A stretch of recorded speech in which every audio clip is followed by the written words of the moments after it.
I'm Maggie, and I create and produce theater with a company called Honest Accomplice Theater in New York City, and I am so excited to introduce this amazing panel of human beings right here.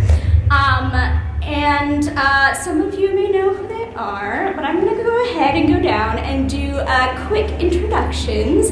To my left, we have the amazing Haviland Stillwell. She's an actress, a singer, a director. She's also ridiculously talented and has a resume a mile long, including Broadway, TV, voiceover work, and the movie Freelancers Anonymous, which is being shown at 1:45 on Saturday in the Alice Walker Room. So be sure to check that out.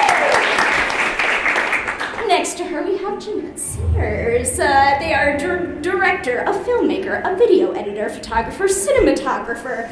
Everyone on this panel is a multi-hyphenate, which is amazing. Their short film, Happenstance, is being screened this Sunday at noon in the Alice Walker Room as well, so another film to check out. Right smack dab in the middle, we have the incredible Jenn Collela. She is a comedian, an actress, a singer, a Tony Award nominee, and a Grammy Award winner. What? She is currently killing it 8 shows a week in Come From Away on Broadway, though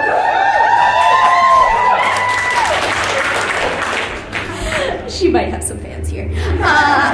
My favorite lesbian trivia about her is that she played Bebo Brinker in the Bebo Brinker Chronicles, based on the 1950s lesbian pulp novel. True story. Next to her, we have the incredible Heather Weiss. She is a stage manager, producer, graphic designer, community builder, and an artist and creator of the Dive-In Deck. She's such a badass. She is the faculty production stage manager at a little school you might have heard of called Juilliard. And that, my friends, is her day job.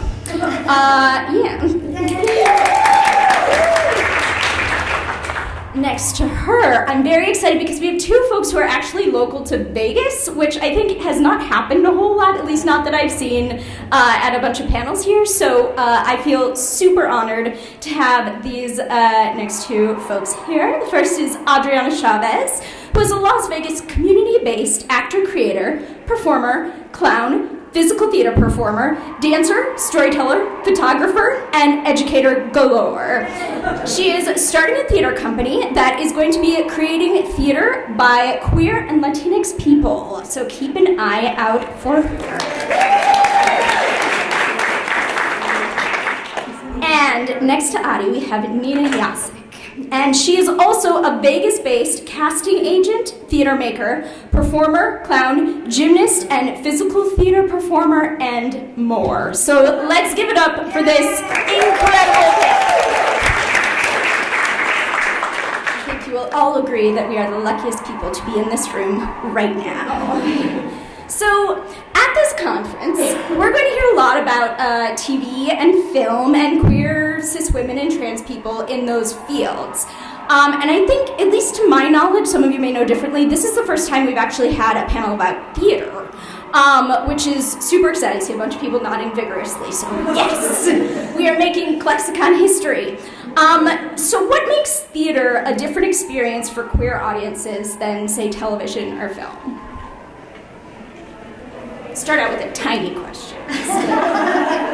I mean, the first thing that comes to my mind and heart is that there's the connection, right? It's like all of us being in this room together. It's different when we get to share the same air and the same vibration, and what happens on stage, regardless of whether or not it's the same script every night, changes depending upon the energy between us and the audience. And that, for me, is quite magical. That is a connection that feels a little different than television and film, because you actually get to be in the same room with them. Agreement. What came to my mind, and I echo what you said, I am remembering my first experience of seeing Rent, and I was a young person, I was a teenager, and the actors came out after the show, and I don't think they were queer people, but just the fact that they were on stage representing or playing queer characters, like that, like made me feel seen. Mm-hmm. So that was like, that was like my first feeling of being seen. So and like being able to come out and being near them. Yes, being able to talk to them and like even have lunch with them. Like they were so great. It wasn't in New York. It was the touring show that they brought to San Diego. Her name was Heather. Her first name was Heather, but I forget her last name. Yeah. Sweet Heather. Yeah. She was very sweet. Right up. So what obstacles do you think that theater in particular faces in terms of representations of queer cis women and trans people in just representations in contrast to film or television?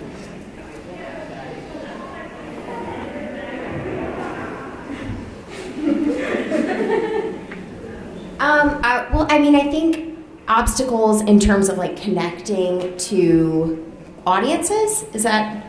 Well, I guess because when you're in a theater, you know, you can't really just, well, you can, I guess, but you can't really just walk out if you're like offended by something or whatever.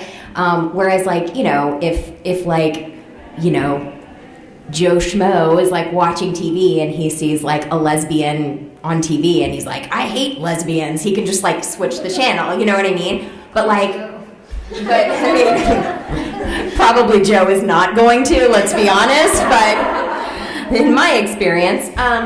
But yeah, so I guess like it's sort of, I mean, historically, I would think that even getting something to the level of being produced about gay women is having somebody put that kind of money behind it has not been something that's happened very much, which is why most of our first experiences seeing gay women were Rent, because that was like the only thing. It was like, oh my God, that's the show you could go see lesbian characters in, you know. So. But since then, we've had a lot more representation, right? Yes. Like Ego Breaker Chronicles, and then we had Fun Home, and now Prom. Like it's starting, we're like creeping in. It's the best. Yeah. I think as well from a filmmaker perspective, if I make a film, I can distribute that pretty instantly via the internet, as opposed to theater when you want to have that live experience. You know, it's connecting to more people can be more difficult in that regard, as opposed to TV and film, which we're pummeled with all the time, as opposed to theater where you have to like seek it out, and it is a different experience, and you can reach less people, but it's a different experience of connecting with people as well. Yeah.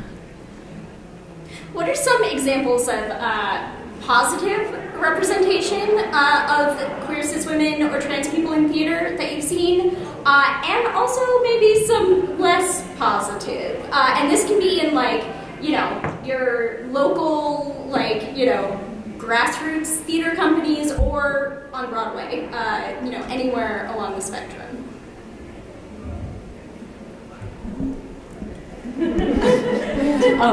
I'm sure Jen will agree with me on this. We actually both just recently saw a production called Hurricane Diane. Yeah. Did anyone else see it? Did you see it? So beautiful and sexy. It was amazing. It's an entirely lesbian-driven plot line with almost all lesbian creative team. Lee Silverman directing, Madeline George wrote it, starring. Yes. Yeah. It's the creative team was incredible, and I think for the first time, really having, or the first that I've seen, butch representation as a leading character. It's this amazing tale of the Greek god Dionysus that comes back to sort of save us from the climate crisis and disguises himself as a butch lesbian landscaper. Is this the Rachel Maddow story? The worst. who infiltrates a small town in New Jersey and targets New Jersey housewives to convince them to turn their lawns into permaculture forests. Which, I'm not gonna lie, I just had a permaculture expert come and consult me on my backyard last week as a result of seeing this film. And I'm blanking on what is I like that you're finally not lying. She's been lying up until this point. Yeah, that's right. But it was really exciting to see a story that was so centered around the lesbian experience and this, this amazing butch character who puts a spell on these women and has them all fall in love with her. And I think there was something just to the experience where I felt like I was sharing this experience as an audience member with people who hadn't seen that kind of representation before. And it was a pretty cathartic experience, I would say. I wish we had more of that here in Vegas. Kind of something that came to mind, and Adriana, if you want to jump on this, working, in the theater scene and the show business scene here, a lot of the like two women scenes or acts that are kind of portrayed here, whether they're acrobatic, whether they're musical, whether they're showgirl, I think we don't have that. It becomes more of this effect, this spectacle, this very sexy to very feminine woman type of thing, and it's a little disappointing because you ask, who is that playing to? Is that playing to the straight male in the audience? Is that playing to the people that live that are that?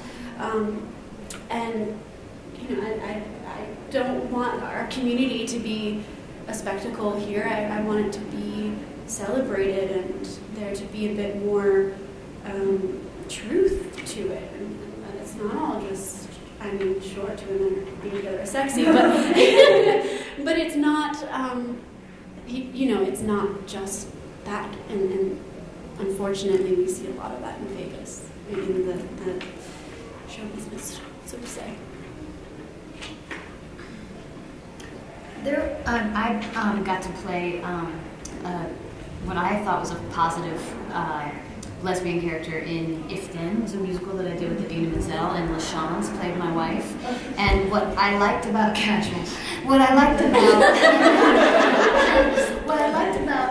our storyline is that it wasn't this perfect, they're sweet and they're perfect and these are our lesbian friends. Like, it was complex. We had troubles. Like, I cheated on her and she wanted to leave me. We almost got a divorce, and I finally humbly asked for her forgiveness, and she offered it, which is, for me, I would like to see more forgiveness, regardless of gender and how you identify, just all around.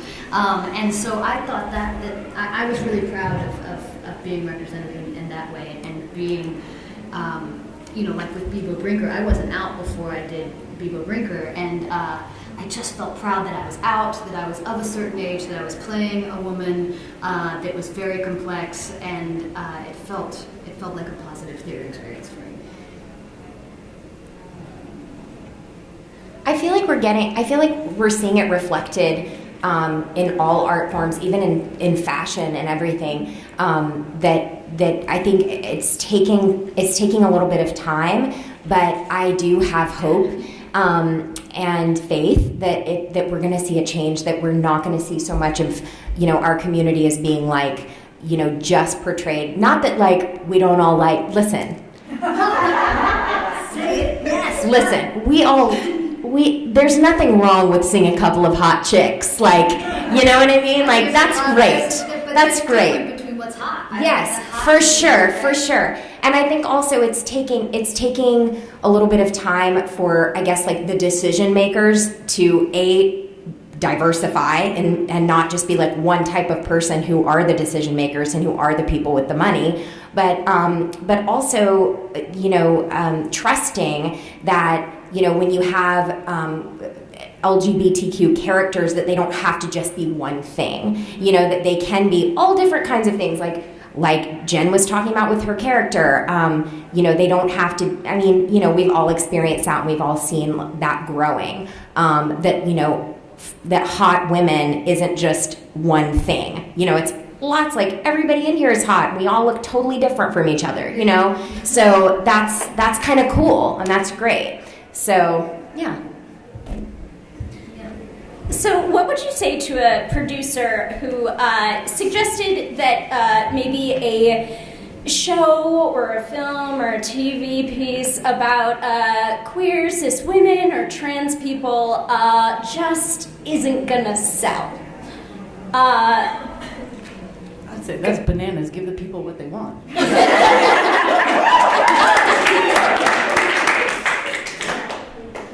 I'd say look at Fun Home.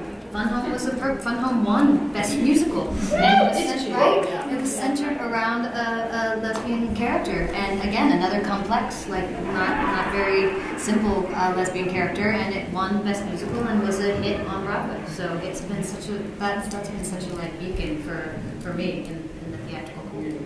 It just takes people proof to say like, that's what I mean. It's like, but people, like investors took a chance on that, Right. Producers took a chance on that script, had that come about even 5 years before, it maybe wouldn't have made it, we may have never heard of it, So, but now we have that example, just like we have examples now, like I had Jen Colella as my example of a musical theater actress who was out and starring on Broadway, and I was like, felt more comfortable being out. That is a true story.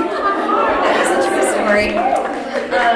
And hopefully we have little ones that are coming up now that can So yeah, I think you have to see and be able to say like, no, but I can do this, or I can produce this, I can be out, I can buy into this because that person's doing it and that person's living their truth and that person wrote this thing that's doing well, and we build off of each other, like we lift each other up, you guys. We just keep doing it and doing it. Look at these pyramids we're building. I just made a cheerleader reference and a spiritual reference in one, which is maybe the best thing I've ever said. So for those of you who work specifically in community-based theater, why do you think that theater, the arts, are important for queer communities, queer cis female and trans communities in particular? Yeah, I think it's a lot. It's a lot of what Haviland was just saying too. It's like we're raising awareness, and it's I think it's a lot of things. I think it's an opportunity for us to celebrate our differences and to display that. I think in a lot of ways it can start to dissolve those barriers for people who are. I just saw The Prom recently on Broadway, and it was so exciting to see so many people who I wouldn't have expected to be there. I guess just purely based on appearance. They wouldn't seem like the normal type of audience member that would show up at a show that's themed around that has a queer theme, but just to see people really enjoying that and it dissolving barriers. And I think it also gives us as a queer community permission to fly our rainbow flag. And I think it also what I'm starting to see more and more, and what I am sort of self-initiating, is that it's an opportunity for us to ignite dialogue and conversation that wouldn't have existed if it weren't for said pieces of theater. And I'm seeing that, certainly in the queer community, but it's amazing to see really how theater is starting to fold in more about the Black experience, the Latinx experience, and really starting to, I think, pull back the lens on what it means to showcase and tell stories that are around belonging and inclusion and equity, diversity, and the LGBTQ experience. So it's an exciting time. It's an exciting time. Yeah, not everyone, can go see theater in New York or go over to LA or see a show on tour even. We have communities here, and we have local communities. I think it's super important to kind of feed into that and really, realize, just like I'm sure we all at one time were sitting there watching Rent, or sitting there, watching If Then, because that was me. You were also my. And just kind of. Thank you. And just, and sitting there and saying like, who am I, and where do I want to be in the world, and we look at that, by the characters that we watch in theater, and they make a huge impression on us. I mean, that visceral connection is really, really powerful when you're sitting there in the audience. And so to be able to have a platform, especially locally, and to feed into your community and say there needs to be this representation. We need to reach out to these people, and be there for the way that they were for us at some point in our lives. And that helps us, I think, find who we are through each other, through theater, through all these mediums. Yeah, and in my experience, like theater and the arts was a way for me to find a family and find other people that were like me, and that I could have these conversations and we could talk about our experiences and heal through this talking and heal through this storytelling of our experience, or even if the stories weren't about queer issues, the fact that we are queer people on the stage is a thing. We are being heard, we are being represented on there, regardless of the story. But having the backstage experience was really important to me too. Just knowing that I have brothers and sisters that have lived the life similar to myself, was it saved my life. It made me who I am now. So that's why I think theater and the arts are so important for our community. Yeah, it's family and sharing stories and connecting, growing from these changes. Well put. So for Jenn and Haviland and Nina, folks who are frequently going into casting rooms, what sort of advantages or disadvantages do you think a queer woman might have going into a casting room as opposed to a straight woman, if any? For me, it's usually people don't know I'm gay unless they already know me or something. So I'm often sort of forced to come out, which I'm seeing a lot of nodding heads, because somebody will say I'm sure with if a director is saying, if you were, on a date with a guy or blah, blah, blah or something, or, have you had an experience with that, with your husband or whatever? And I'm and so you're sitting there in your mind and you're I don't want to not be honest, but also I don't want them to then take me out of the running for thinking that I could, be with this guy in their mind that they've already cast. You know what I mean? So you're in a really awkward position. So, usually I just say actually I'm, on a date with a female, or or I'll just correct them and move on. But and usually now some people will say oh my, I'm so sorry, I just assumed, and they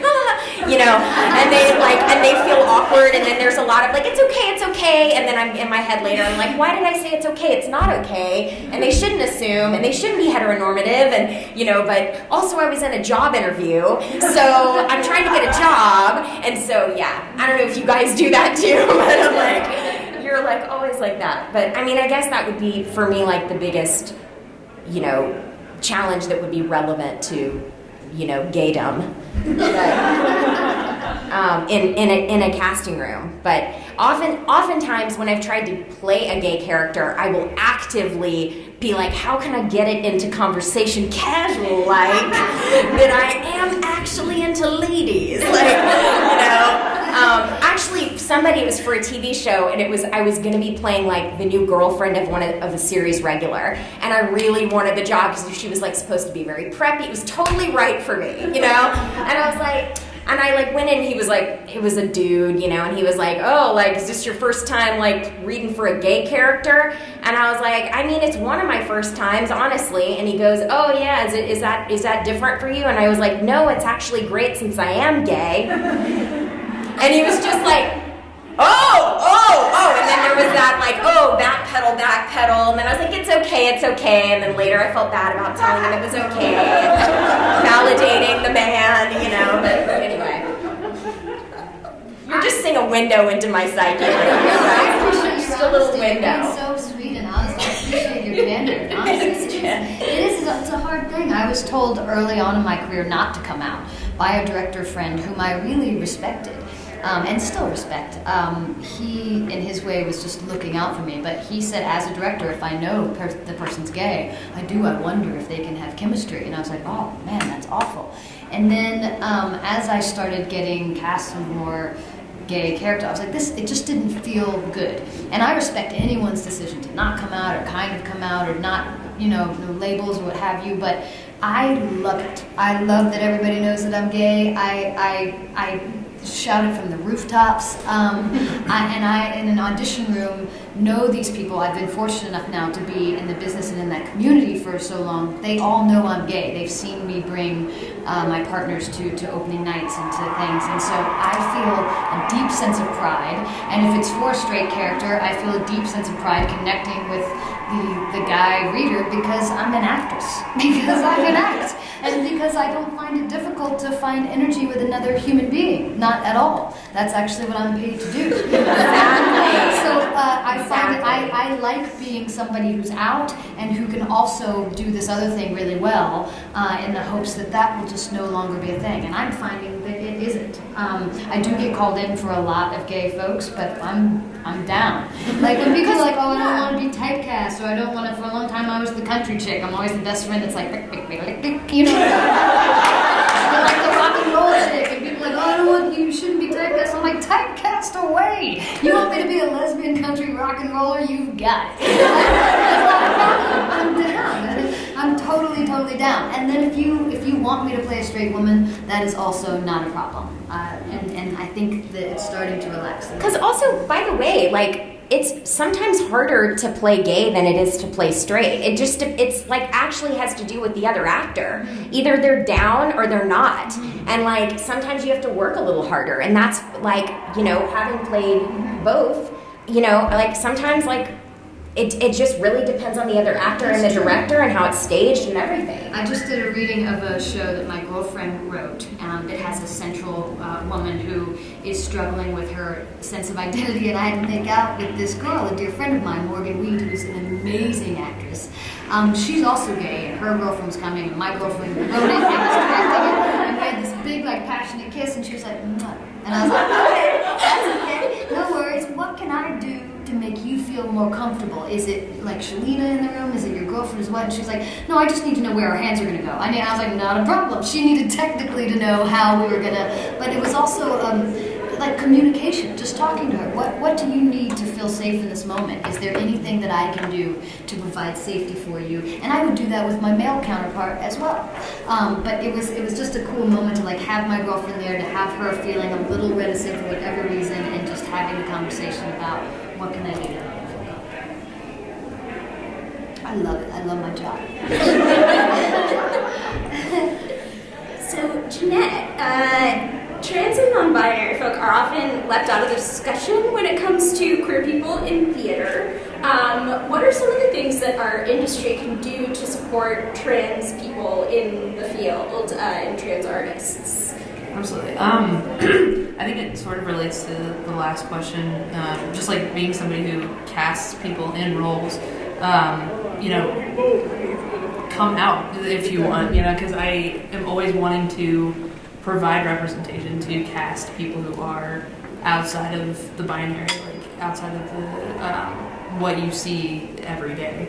And I think that one of the biggest things is to support non-binary and trans people in telling their stories instead of, you know, there's this whole discussion about, you know, if somebody should play a trans character who is cis. And instead of, you know, having that discussion, why aren't we supporting the people who are telling their stories themselves?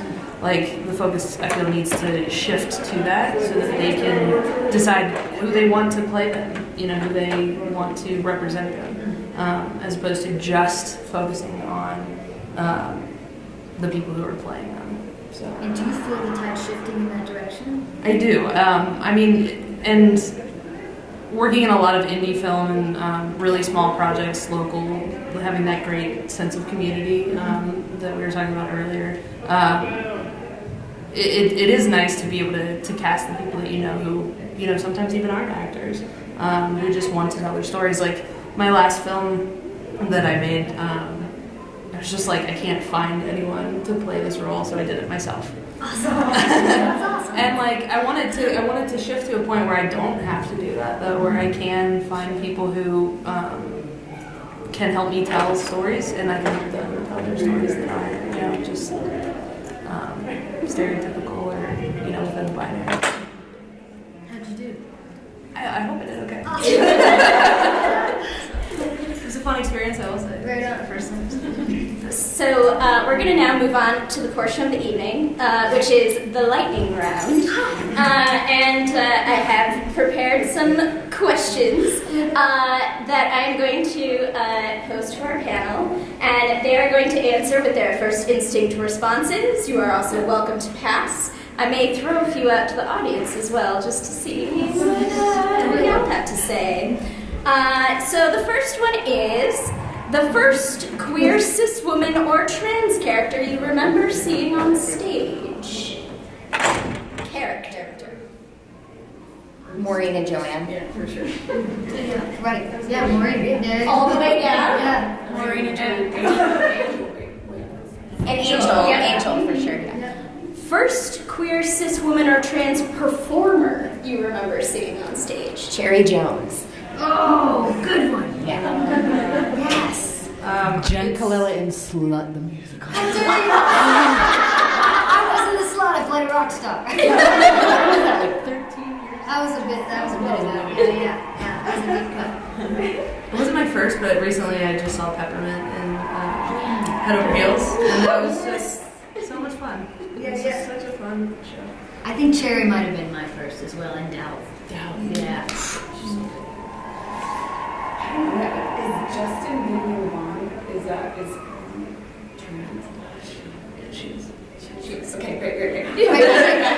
Sorry, like it was a long time ago, and I think like that's what yes, that person. I'm like racking my brain. This is terrible. I feel like I should know more females, but I'm gonna go with Jen and If Then. I love that I was the answer twice. That was awesome. I did something right. My heart is pounding. Character in a show who most people wouldn't read as queer, but who you think absolutely is queer. So many. But while you guys are thinking of that, but I was just thinking, like, as an addendum to what you were saying, isn't it interesting when you guys know somebody is on the LGBTQ spectrum somewhere, and when you know it and you're watching them, and even if they're not playing gay or at all, it's like you know it. You know what I mean? But you know, and you're like, that's like that perspective that they're bringing to it, even though it's like nobody like next to you would necessarily know, but you know. You know what I mean? It's like, I've got the inside info. Like Captain Beverly Bass, 100%. Yeah, right? Let's just call it one. Yeah. She's talking about Tom a lot, but whatever. But like, That's funny. That's a good one. It's hard because, like you said, it's different. Like some characters, I want to be gay. You know what I mean? In my mind, I start imagining that they're gay. But then I wonder. I see people on stage, and I wonder if that actress or actor is really gay. And it's hard. Like, what are the things that make someone gay? I've been thinking about that as well. For me, it's like hands. Like there's like gay hands. I have them. Gay hands. I'm like, you too, honey. There's something about me, they can really do it. Obviously, haircuts help, but like, I will look to a haircut too. But hands are a big thing for me. What about some of those characters? I really want to know now. Like, which, or that you really want to be gay. I mean, when I played Fantine was gay. Okay? She was a gay woman fighting for her daughter, okay? That's awesome. She don't need no man, okay? That's awesome. What did they ever do to her? Threw her around in her corset. That's what they did. It's hard to think of characters. I keep thinking of actresses that I want to be gay. I want Adina to be gay. I told you in her face. I want you to be Glinda gay. and Elphaba, let's be Yes, they totally love each other. Yeah. Jen, when you and I do Fried Green Tomatoes, the musical, it's going to be so good. I'm just manifesting it now. Just doing it now. Yeah, we're doing it. The Charmer. The Charmer is going to be such a good number, right? Am I itchy? Yeah. This is awesome. Anyone in the audience have really good characters that you think are definitely Lady Macbeth. Yes! Absolutely. Clearly. Who? Every female Shakespeare character. For sure. It's true. Absolutely. Oh, yeah. She's not the one with the face. She could have made it What's his happen. face? She purposely didn't make it happen. Yeah. We totally. I think Hedda and Nora of House and Diane. Oh, yes. Oh, that's a great one. A little bit. Little bit. Oh, yes. These are great answers. All right. Oh, go ahead. Christine from Phantom of the Opera. That's why she has 14 from now. I thought that's I love the gay soprano.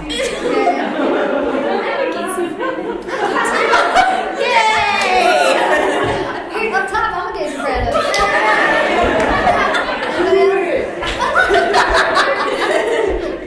Heather also loves gay soprano. All right, very, very serious question. Oh my gosh. Are you a Maureen or a Joanne? Maureen, 100%. Just gonna jump in there. I mean, in my teens and 20s, I was a Maureen, but I don't know. I go back and forth. I think I go back and I forth. have 4 pairs of leather pants, so. You're welcome. Yeah, I think I'm a recovering Joanne moving into my dream. Congratulations. What do you guys think? Joanne. Me? Yeah, I think I have both. I'm a switch. Should I just be Mark? Yes!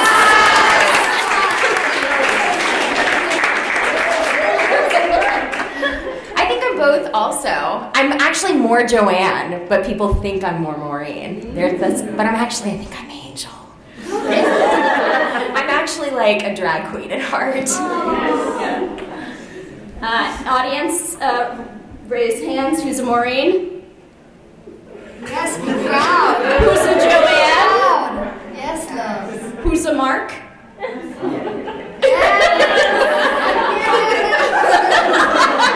What about me?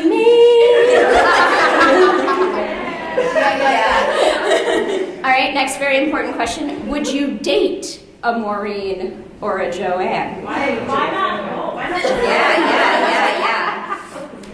I didn't say that wasn't an option. The full cast all at the same time. All of them at the same time. Yeah. My girlfriend in a fight the other day said, "You just want to date yourself," and I went, "Yeah." That'd be awesome. That would be so awesome. I love you. I'd probably say, as much as because I love leather pants, I'm just gonna go on this. If I'm wearing leather pants, then I hope she's wearing leather pants, so I'll probably date a Maureen. And you have 4 pairs, so everybody get in a pair of pants. Everybody put on your leather. Let's go. That is a criteria that I seek out. Leather pants? No, like does she have any of that? Can we share a wardrobe? Oh yeah. That's reason number 2 That's important. and 76 to be lesbian. It shows up on the list twice. It's bonus if you share the same shoe size. Yeah, Bonus point. Let me see your accessory list. I think almost everyone I've ever been with has my shoe size. So I don't know if that's like a coincidence. Yeah, you were making that up. So, Oxfords and heels. You gotta have both. And a lot of boots. I'm curious, Mark, who would you pick? I mean, I would say Maureen, but we all know how that was.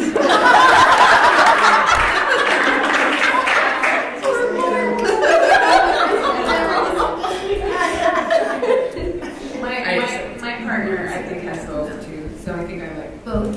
yeah. So, Jen actually sort of slid into this earlier.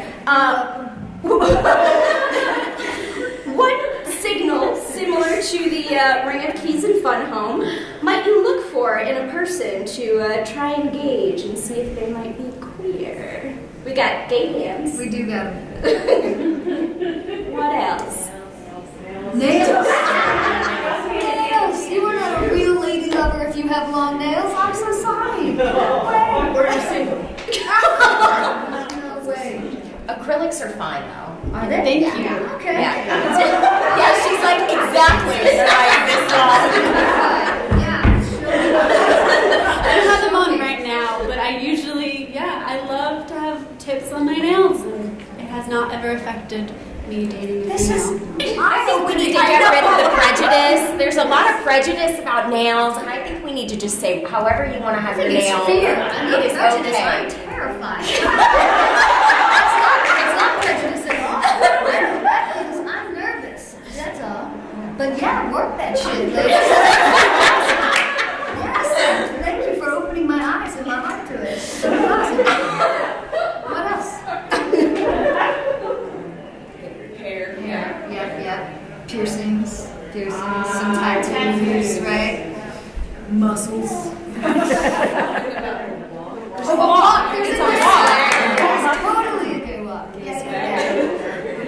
But also, it's just like there's like an energy, right? Yeah. There's what? City, if the girl gets in chairs properly. Right. Like, it's... Right. A Do you ever discomfort. notice if you're walking in your town and you pass another gay person and girls like give each other the like? I try. The acknowledgement. I try. I'm desperately like. Because I live in New York City.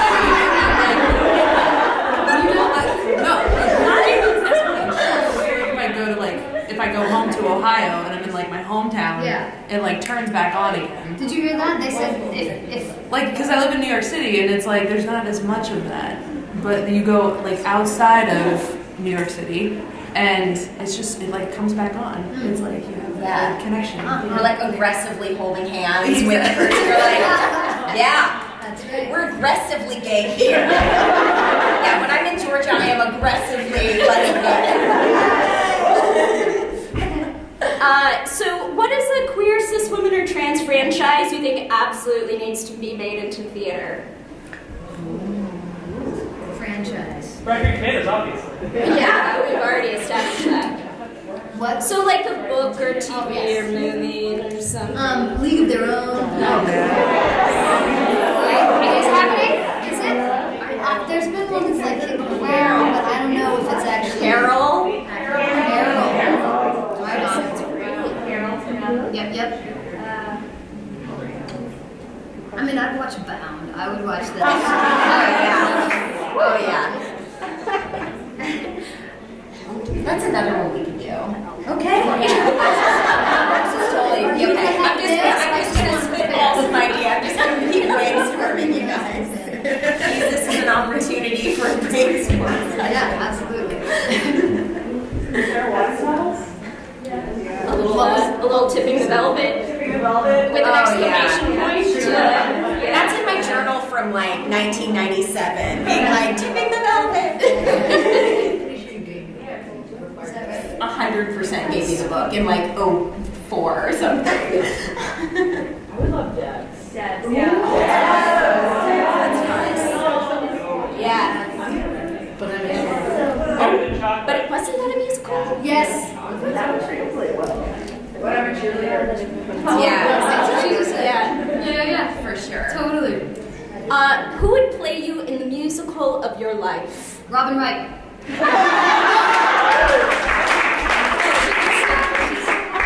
It's for Robin, right? Well, you thought that. Is Lenny Stillwell?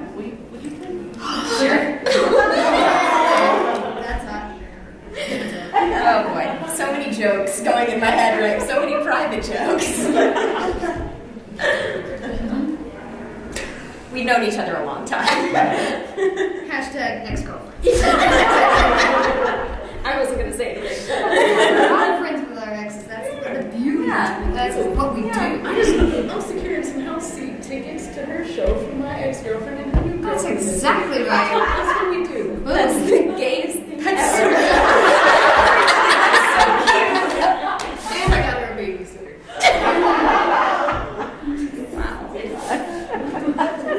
How about you? I have no idea. Okay. We were talking about this earlier, and with my partner, and she said she wanted Darren Criss, and I get it, but I'm okay with it. Yes. Yeah, that's the one. No, sure. Who would play you? How about you? My brother? I don't know. That's hilarious. That's really funny. That's actually a great call. I love your siblings with really Any of the Keenan-Bolgers. Seems That's easy. Musical-wise, oh gosh, I don't know. But Kate Siegel comes to mind. Yes. Solid. I've been watching The Haunting of Hill House a lot, but Solid. Who would play your girlfriend, wife, or partner? Either real or fantasy. Robin Wright. I was like, can I change mine to Kate Siegel now? Yeah. My girlfriend was right. I wasn't myself.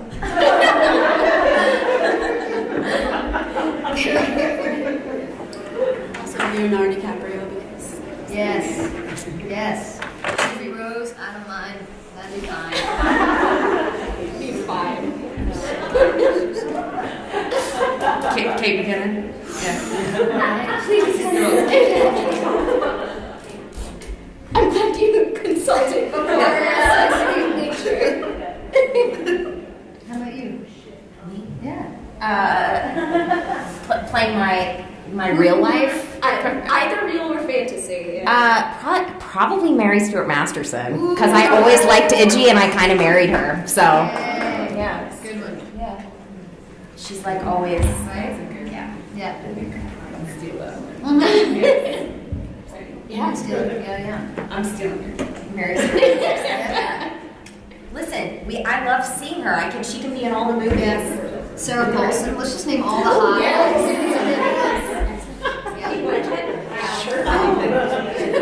Yep. All right. So this is actually an excellent moment because we're going to open up the floor for questions from the audience. Yeah. So this is kind of a two-part question. One statement, one question. So as you're talking about diversity and inclusion, it's hugely important, and the more that we can diversify our theater spaces, the better, both on stage and behind the stage. One thing that I have struggled with as an actress is I walk into a casting room and they see a mask-presenting, butch, overweight person. And they immediately go, well, you don't fit any of the boxes I'm looking for, because in their mind they've already pre-cast a look. So that is a very frustrating thing for me. I'm also a director and a producer, so when somebody walks into my casting room, I try very hard to look at my own ideas that I've come up with in advance to not automatically check or uncheck the box. So what can be done within the theater community, both community level and professional, to start to shift the thought processes of casting directors and directors when people walk into a room? I mean, I lost out on a lot because of how I present. And I played Celia in As You Like It, so I didn't play a very femme woman. But that was because I had a director who was willing to take a chance on me. Right. So that's, what can we do as a community, both on the amateur and professional levels, to open the minds of our casting directors and directors. And second to that, and our trans community, our brothers and sisters, it's very important that we support them. And right now, there's a production of Tootsie going up on Broadway. I have a lot of trans friends in the acting community in New York City who have expressed a lot of concern at the production team about the way that the characters are being presented in the show, and they've been ignored. So what can be done there to get them to recognize that this group of minority individuals matter, their voices matter, and it's vital that we take their concerns into legitimate consideration. Mm-hmm. I haven't seen Tootsie. Can you speak more about the concerns as you're aware of them? As I'm aware of them, now I haven't seen it either, but as I'm aware of them from my friends in New York City, the concern is that the whole situation of now I know that the character of Tootsie is meant to be this man masquerading as a woman, just like in the film, but apparently it's being played for a joke more than for the heart and the experience of this man stepping into this woman's shoes. And that is their concern. They don't want to be seen as a joke. Yeah, it's used as a punchline, where it's a man in a dress is like the punchline of the show. Yeah. As opposed to it being a genuine heartfelt story. Yes. Huh. Yeah, that is troublesome. For sure. Do you want? I'd be so interested to hear what you have to say. I often have the same question. Yeah. It's really difficult. I mean, the very small stuff that I do, I make sure to work with people that I happen to know already, that are also directors, who are within the community, who, we can do it ourselves, so and put our work out there so that people do see it, so that there is more representation. Just doing, at times, if you can't get other people to listen to it yourself, which is unfortunate, and I genuinely don't know a real answer to getting people to listen. It's something that I'm constantly trying to figure out as well. So I'll go ahead and stick my foot in it. So I think that speaking specifically to Tootsie, this is a time when cis people need to use their privilege to really uplift and speak out, because I think that unfortunately the traditional theater world is behind when it comes to representations of trans people, and the voices of trans folks are not being heard in the ways that they should be. And I think that oftentimes it takes people who have the privilege to speak to the people with the privilege in order for those voices to be heard.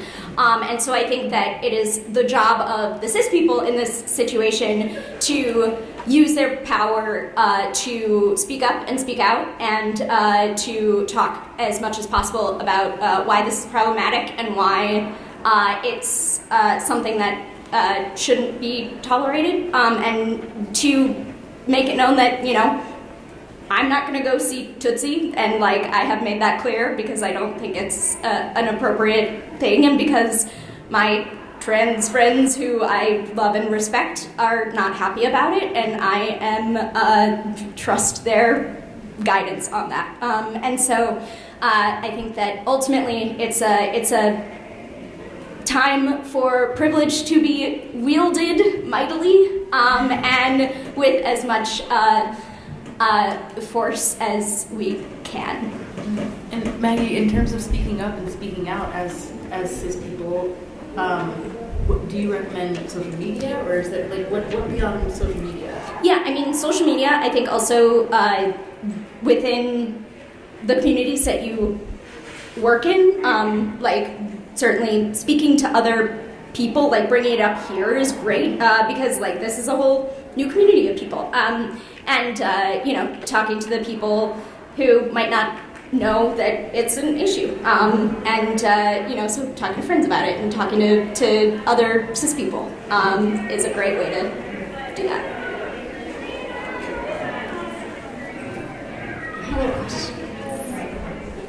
My question. I work in the DC theater community, and we did a show a couple of years ago called Charm that is a great play, and it has trans characters and cis characters and people of color, and it's amazing.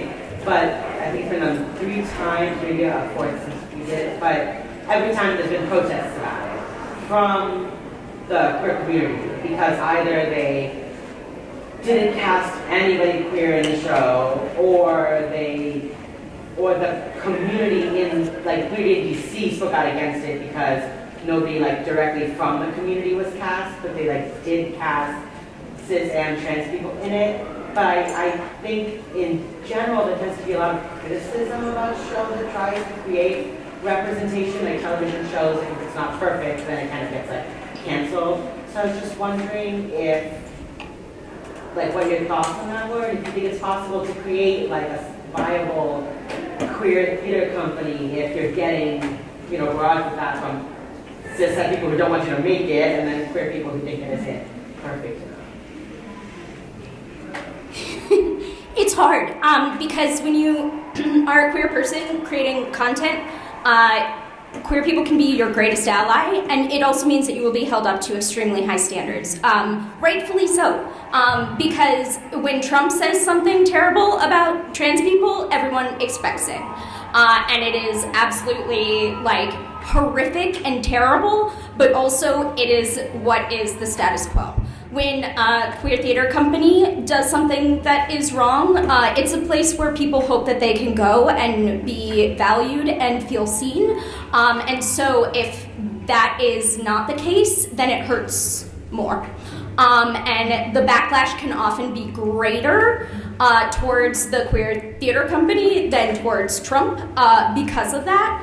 And it's a really tricky issue, and one that my theater company has faced quite a lot of, where it's very difficult as a small nonprofit with very little money to be able to live up to standards that are rightfully very high, but also built on the oppression that has come from an entire society of an entire world saying that you are not valued, which is a very difficult thing to counteract. And it's something that as a company we've had to figure out how to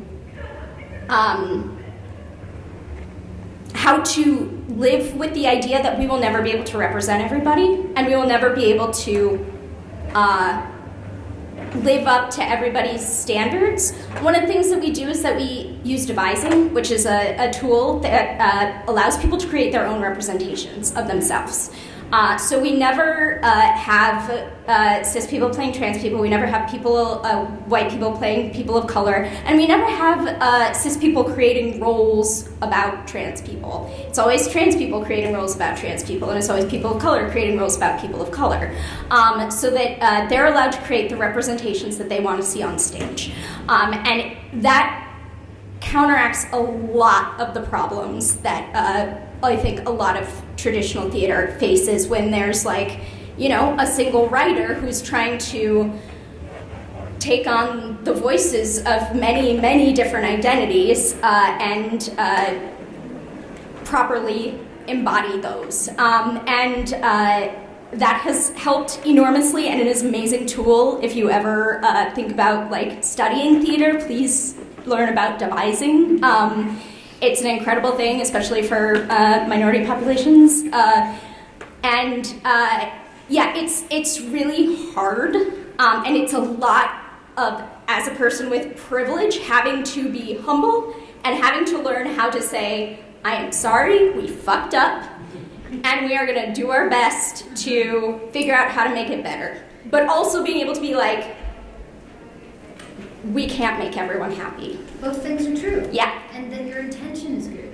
your intention is good. I think all of us can start to, yes, there is pain. There's centuries of being held back, and we get where it's coming from. But I think everyone can just kind of focus a little bit more on kindness and positivity and forgiveness and intention instead of this attack and it's time for war and attack. There are times for war. There are times to attack. But mostly we're trying to make theater, and someone like you who is creating what you're creating and trying to do it the way that you're doing it, I think trying to just celebrate someone's intention with goodness in their heart is a nice place for us all to get back to.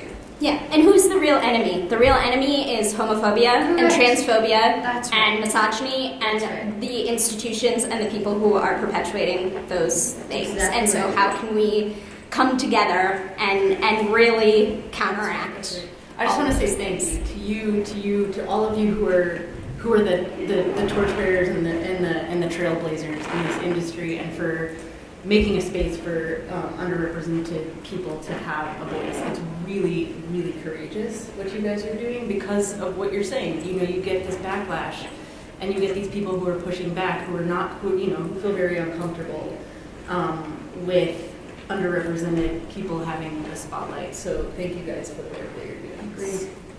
And thank you all to these amazing panelists who have taken out. And to this incredible audience who I am pretty sure are going to come up with a million musical ideas for all of these people to write and produce and star in the future. So thank you all so much for being here and for supporting theater and arts and queer, cis women and trans people in them. Yay! Go for it!